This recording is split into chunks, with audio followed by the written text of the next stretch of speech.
बिस्मिल्लाहिर्रहमानिर्रहीम। बचपन बेफ़िक्री में गुज़रा, होश संभाला तो पढ़ाई में लग गई। ज़िंदगी में इंसान को क्या क्या फ़िक्रें लाहक होती हैं हमें कुछ इल्म ना था। हमारे वालिदैन अलबत्ता इन फ़िक्रों को अपने दामन में समेटे ज़्यादा से ज़्यादा आरामदायक राहत भरी ज़िंदगी देने की कोशिश में लगे हुए थे। हम दो बहनें थीं, भाई कोई ना था। जो नहीं मेरी बहन नजमा ने ग्रेजुएशन मुकम्मल किया और मैंने इंटर पास किया तो वो वालदा को हमारे ब्याने की फ़िक्र लाहक हो गई। अब वो हर जाने वाले के सामने ये तस्करा छेड़ देते, अल्लाह ताला नसीब अच्छे करे, लड़कियां तो पराया धन होती हैं, जितनी जल्दी अपने घरों की हो जाए अच्छा है। इसके साथ ही सरगोशी में कहते हैं, बहन अगर तुम्हारी नज़रों में कोई अच्छा लड़का हो तो बताना, मुझे नज्जू की बड़ी फ़िक्र है। उसने तो खैर से बीए भी कर लिया है। नज्जू बाजी के लिए कोई ढंग का रिश्ता ना मिला। मेरी माँ ने एक रिश्ते कराने वाली औरत का सहारा लिया। उसने 2-4 रिश्ते बताए, वो अम्मी को पसंद ना आए। एक रोज़ वो खातून यानी खाला नवीदा बोली, बहन अगर छोटी के लिए कोई रिश्ता मिल जाए तो पहले उसका कर दो। वालदा बोली, रिश्ता बहुत अच्छा हुआ तो ज़रूर कर दूँगी, लेकिन सिर्फ मंगनी करूँगी। शादी में अभी 1 साल की देर है, तब तक बड़ी का भी कहीं हो जाएगा इंशाअल्लाह। एक दिन खाला नवीदा आई और कहा कि बहन एक रिश्ता है, लड़का बहुत अच्छा है, ख़ानदान भी आला है, लेकिन एक शर्त है उनकी कि लड़का कहता है पहले लड़की देखूँगा, पसंद आई तो हाँ करूँगा। ऐसा कैसे हो सकता है? मैं बार बार अजनबी लड़के घर बिठाकर अपनी बेटियां नहीं दिखाऊं, वो पसंद ना करें और रिश्ता रद्द कर दें, चले जाएं। ना बहन, ये ना होगा। शरीफों का शिवा नहीं है, इस तरह के रिश्ते मत लाना। आजकल ज़माना बहुत एडवांस हो गया है। जैसे हम लड़के को देखने के लिए, पसंद करने के लिए जाते हैं, फिर हाँ करते हैं, वैसे ही अब लड़के भी यही मुतालबा करने लगे हैं। हम पहले लड़की देखेंगे, पसंद आई तो हाँ करेंगे, वरना नहीं। अगर तुम ना मानी तो तुम्हारी लड़कियां अच्छे रिश्तों से महरूम रह जाएंगी। बहन फिर कुछ सोचकर बोली, एक तरतीब है मेरे जहन में। तुम्हारी माँ हम कॉलेज जाती है, वो लड़का इसे रास्ते में देख लेगा, वालिदैन को बता देगा कि हाँ पसंद है, ठीक है ना। अम्मी खामोश हो गई, गोया खामोशी में इकरार कर लिया था। मुझे इस मामले की कुछ खबर न थी। एक रोज़ कॉलेज से आ रही थी कि सामने से एक लड़का गुजरा जिसके साथ एक औरत बुर्के में थी। इस लड़के ने मेरी तरफ देखा और मध्यम मुस्कुराहट इसके होठों पर बिखर गई। लम्हे भर को दोनों मुझे देखकर ठटके, फिर आगे बढ़ गए। मुझे अजीब सा लगा। घर आकर मैं इस बात को भूल गई। सख्त भूख लगी थी, अम्मी को पुकारने लगी, खाना दीजिए, भूख लगी है। वो बोली, हाथ मुंह धो लो बेटा, कपड़े बदलो, तब तक तुम्हारे अब्बू भी आ जाएंगे, सब साथ मिलके खाना खाएंगे। फिर नज्जो बाजी से कहा, बेटी खाना गरम करो, मेज़ पर लगाना शुरू करो, शाबाश। मैं वालदा का हुक्म सुनकर वॉशरूम में घुस गई, कपड़े बदले और हाथ मुंह धोकर जब बाहर निकली तो अब्बू आ चुके थे और खाना भी मेज़ पर लग चुका था। ये रोज़ का मामूल था कि कॉलेज से आते ही खाना मांगती, भूख बर्दाश्त नहीं होती थी। नज्जो बाजी कहती, सदा की भूखी है, इससे ज़रा भी सब्र नहीं होता, रोज़ आते ही शोर मचाने लगती है। हालांकि पता है कि जब तक अब्बू न आए अम्मी खाना नहीं लगवाती। इस रोज़ भी सब खाना खा चुके तो हम दोनों सोफ़े पर जा बैठी। सामने अम्मी और अब्बू बड़े सोफ़े पर बैठे थे। अब्बू पूछने लगे, बेटी माहम कैसी पढ़ाई जा रही है? बहुत अच्छी अब्बू, मैंने चहक कर बोला, आखिरी साल है बेटी, खूब मेहनत करो और अच्छी पोजीशन लाना। इतना कह के वो अम्मी से बातों में मशगूल हो गया और मैं बाजी नज्जू को अपने कॉलेज में आज के रोदात सुनाने लगी। तभी हमारे कानों में अम्मी की आवाज़ पड़ी। कह रही थी, नजमा के अब्बा आज रिश्ते वाली आई थी, एक रिश्ता बताया है। उन्होंने इस कदर कहा था कि हम दोनों वहाँ से उठकर अपने कमरे में चले गए।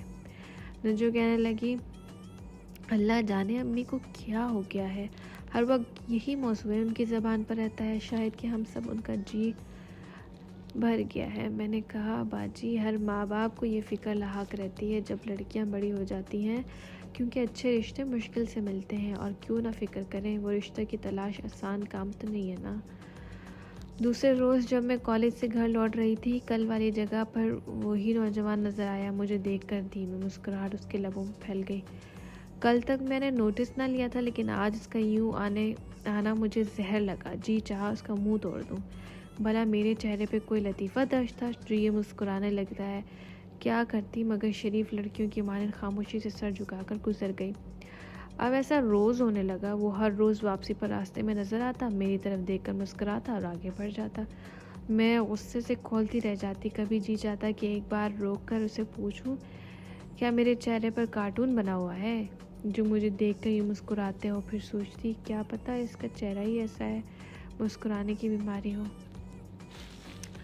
एक दिन उसे मुस्कुराते पाकर मेरे दिल से बेख्तियार निकला, मुझे बिला वजह खौफ में मुतला करने वाले, अल्लाह करे तेरा एक्सीडेंट हो जाए, फिर तो मुझे यहाँ नजर ना आए।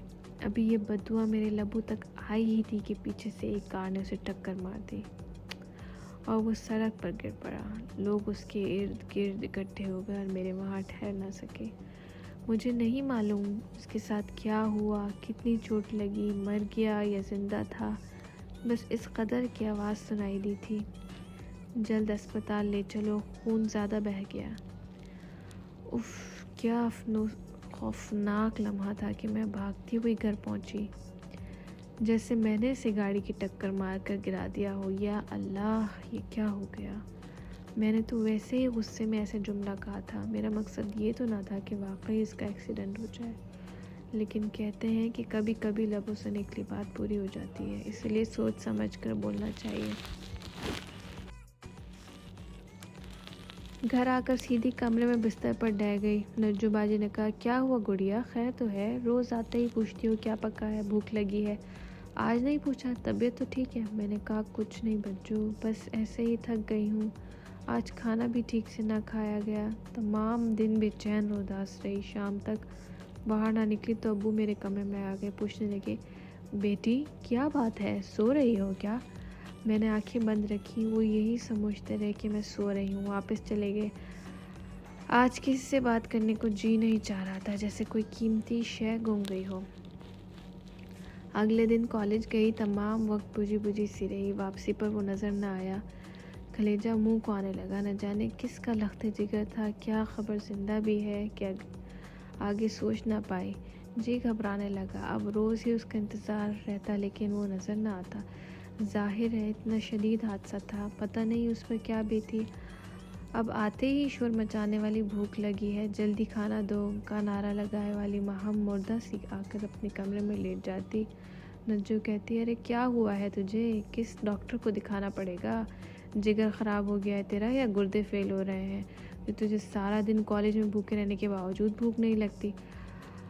अब सोचती, आखिर इस मंज़र से क्यों मेरा जहन निकल नहीं पाता। जब कार की टक्कर से उस सड़क पर गिरते देखा था, पहले जब वो मुझे देखकर मुस्कुराता था तो कितना गुस्सा आता था। जी चाहता था कि इसके सफ़ेद मोतियों जैसे दांत तोड़ कर दूँ, या फिर तोड़कर हाथ में दे दूँ, या फिर उसकी आंखें नोच लूँ जो मुझे देखकर चमकने लगती थी। मैं क्यों इसे इतना मिस करती हूँ, आखिर क्या रिश्ता है उसके साथ मेरा? ये सोच कर जब थक जाती तो रोने लगती थी और रोते रोते सो जाती थी। मैं तो इसे जानती तक ना थी, कभी उसने मुखातिब किया और ना मैंने बात की थी। फिर क्यों उसके लिए बेकरार रहता था दिल, जिसके जीने और मरने तक का मुझे इल्म ना था। इसी तरह मेरे कॉलेज के आखिरी साल का अख्तिताम हो गया और वो फिर नज़र ना आया। इम्तिहान हो गए और मैं घर बैठ गई।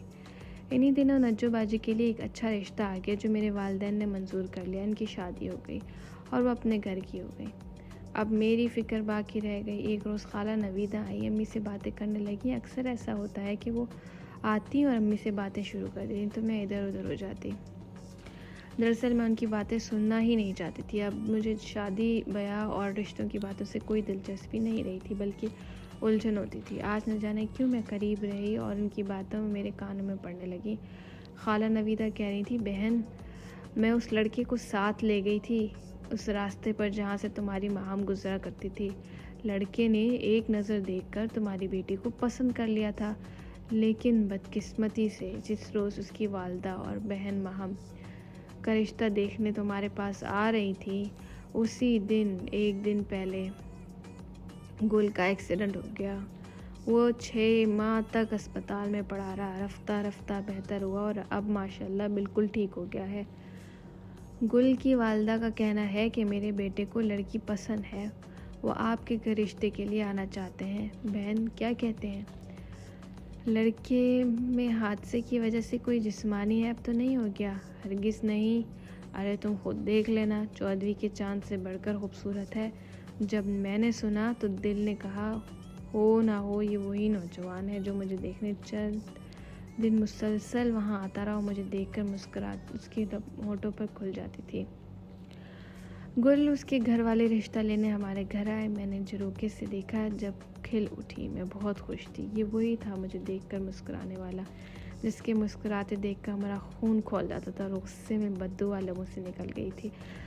अल्लाह ने मेरे नसीब उसी के साथ लिखा था। वो ज़िंदा रहा, वापस आया मुझे ब्याह करने। आज मैं गुल के साथ खुश हूँ। बता नहीं सकती कभी कभी अल्लाह पाक कैसे कैसे इम्तिहान लेते हैं और कितनी आजमाइशों में डाल देता है। एक बग़ैर सोचे समझे जुमले जो मेरे जहन से लबों पे आया, एक बद्दुआ बनकर वो मेरे लिए आजमाइश बन गया। सच शुक्र कि गुल की अल्लाह ने ज़िंदगी बचा ली। अगर उसे कुछ हो जाता तो शायद मैं खुद को कभी माफ़ ना करती। उम्र भर मुझे यही ख़लिश तड़पाती रहती कि मैंने नाहक किसी को क्यों ऐसी बद्दुआ दी जो उसे फ़ौरन लगी और वो सड़क पर खून से लथपथ मछली की तरह तड़पने लगा। वो नज़ारा था या क़यामत? अल्लाह ऐसा मंज़र किसी को ना दिखाए। बता नहीं सकती कि किस तरह मैं लड़खड़ाते कदमों घर तक पहुंची थी। आज उस वाक़े को बरसों गुजर गए मगर वो लम्हा भूलता नहीं। आज भी गुल कहते हैं अगर तुम्हारी अम्मी एक नज़र तुम्हें अपने घर में देखने देती तो मैं देखने के लिए रास्ते पर खड़ा होता, तब मेरा एक्सीडेंट ही ना होता। और मैं कहती हूँ गुल ये बात नहीं है, बात ये है कि ऐसा ही होना था सो हो गया। मैंने आज तक उन्हें ये नहीं बताया कि गुस्से में मेरे लबों से उनके लिए ऐसे अल्फाज निकल गए थे जो बद्दुआ बन गए। खुदारा किसी को बद्दुआ ना दे, बल्कि यूँ कहना चाहिए कि अल्लाह इस शख्स को जो गलती पर है नेक हिदायत दे और सीधे रास्ते